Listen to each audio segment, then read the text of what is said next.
Yeah, smile, baby. Michael sat outside the box. He never went in a box. He never sat in the box and did what everybody else did. He did Michael.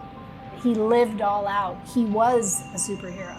And you can see his wrist at that point is a little bit bigger diameter than the top of my finger. One heck of a journey for Michael, but he was very strong. Tiny little guy.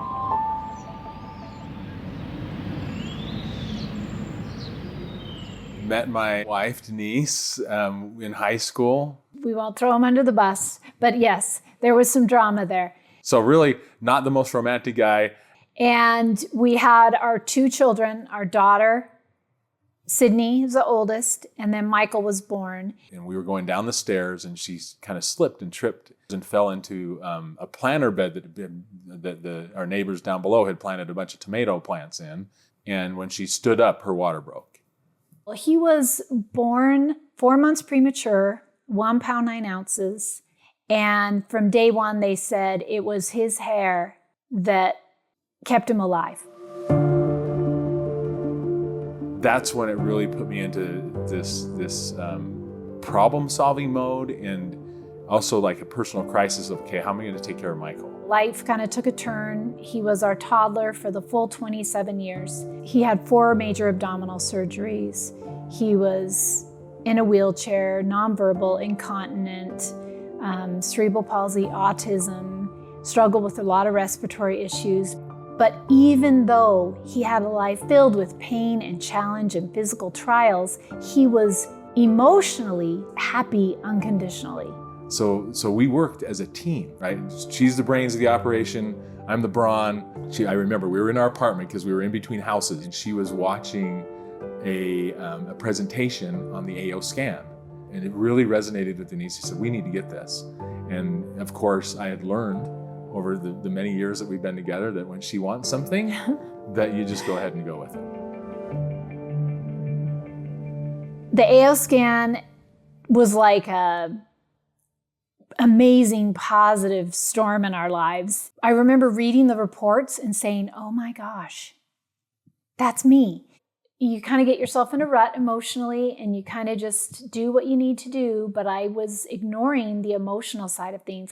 So that helped me dive deeper into the whys. Those whys helped me be a better mom to Michael because I was able to look at him and see those nonverbal cues and realize, well, why is he doing that?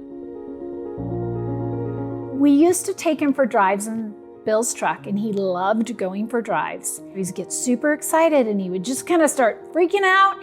He'd end up having a manic episode and he'd grab his tummy, he'd rip out his G-tube. I mean, literally blood and GI contents all over his shirt. Wet, I had to pull over. I'm like, all right, Michael, I don't have the replacement. We got to go home. I'm sorry you're missing the movie. Well, the next time that happened, Denise ran Peace, Calm, and Tranquility. And literally within like 30 seconds, he just, you couldn't bring him back once he was in. He'd have to run through however long he's going to be in that manic state, just calmed him down. And so that's when Denise developed playlists, right? We're like, boom, light bulb. This is an awesome tool, right? So we developed playlists for Michael, for his bowel routines, for if he got manic routine playlists, for sleeping, the different playlists that we had, and they were very helpful. The Cephi was a great tool for Michael. As I started really paying attention, you use your mom's intuition. So I would look at Michael and I would say, okay, he's grinding his teeth. And when he ground his teeth, oh my gosh, everybody knows. So I started thinking, why is he doing that? So I thought, when he's grinding his teeth, it's gotta be his belly. I know it's his belly. I started looking on quantum frequency with the mom's intuition and would scroll through and just stop when I would see the one that it spoke to me. And then I would see how he responded. And I could get him to stop grinding his teeth.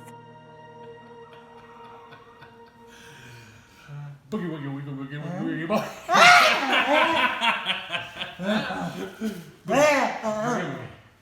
Boogie, boogie, boogie, boogie, boogie. You're crazy, crazy. It was a really great tool for Michael, and it continues to be an amazing tool for Denise and I. But I rely on inner voice to really help me recognize where I am emotionally. For me, one really powerful experience with the scanner is when I'm working on something. When I notice a trend or a pattern with my emotions.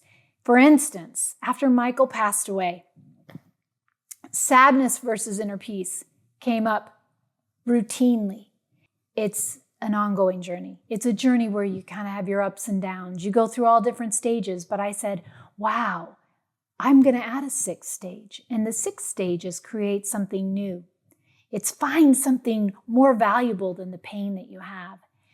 And so for me, I said, I'm going to take that fuel, that fire of Michael, the fire that he had, and I'm taking that and I'm putting it in here. And as I've been doing all of these things, I haven't seen sadness versus inner peace once.